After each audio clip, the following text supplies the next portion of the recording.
And that's where we find our Stephen Clark, where security is on high alert. Stephen, good evening.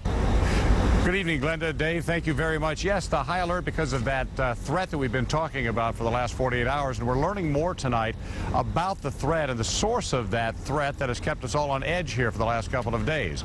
Now, we understand that a CIA asset that is considered usually reliable told the CIA that two men, possibly Arab Americans, were given orders by Al-Qaeda to set off a car bomb, either here in the city of Manhattan, probably close to Ground Zero tomorrow, or in New York City, or in Washington, rather, specifically targeting tunnels or bridges.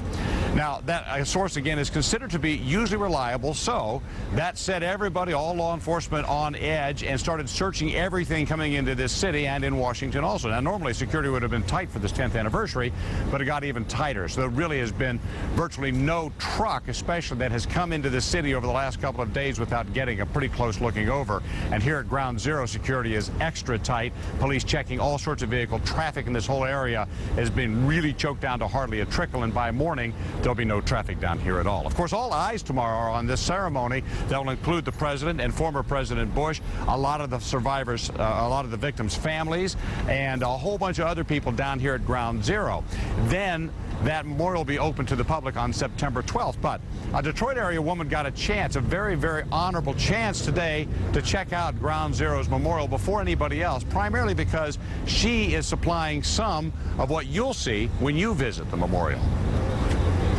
It was surreal. Ann Bailey has been in a place few have been, but millions will visit in the years to come. Ground Zero. It's just a honor beyond anything I can possibly explain. Ann's Rochester Hills-based company, A Family Tree, supplied tags like these called tree huggers that will mark each tree in the 9/11 memorial. It's absolutely, and I know everyone uses that word, but overwhelming. It's not open to the public until Monday, but she got the chance to come to New York and tour the monument this weekend. And there's like a major peaceful feeling going on. All the people that were there were a lot of police officers there, and everyone was silent. So I think it's going to be a real silent place to be.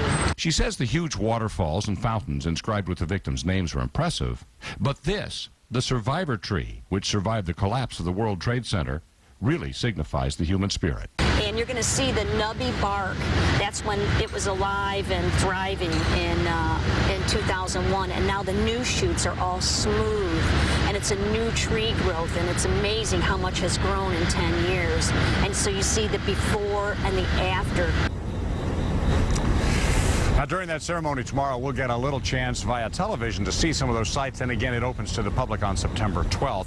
By the way, we'll be covering live that whole ceremony tomorrow with the presidents as they're here, live streaming that on WXYZ.com. Also, I'll be down there on the grounds blogging on WXYZ.com throughout the entire morning. And then we'll be back here again tomorrow night, Glenda and Dave, with a wrap-up of this whole day tomorrow, which promises to be very emotional. And Stephen, we know you were there covering the tragedy shortly after it happened. So what are the differences you see and feel in the atmosphere now, a decade later? Well, we've gone through phases. The first, obviously, the first year, within the first couple of days, shock. I mean, everybody was in absolute shock. Then that kind of mutated over the next couple of years to anger. And now it's kind of come down to moving forward. And I think a lot of people are very happy to see this monument back here finally get going. It took 10 long years to get this thing going. A lot of arguing, a lot of bickering. They've finally gotten past that. They've accomplished getting this thing done now, and it'll be completely done within a couple of years. And perhaps then people feel they can move on. Odd mood down here tonight. I've never seen a city so large with so many people down there be so quiet. It is very, very strange. All right, Stephen, thank you very much for your live report from New York tonight.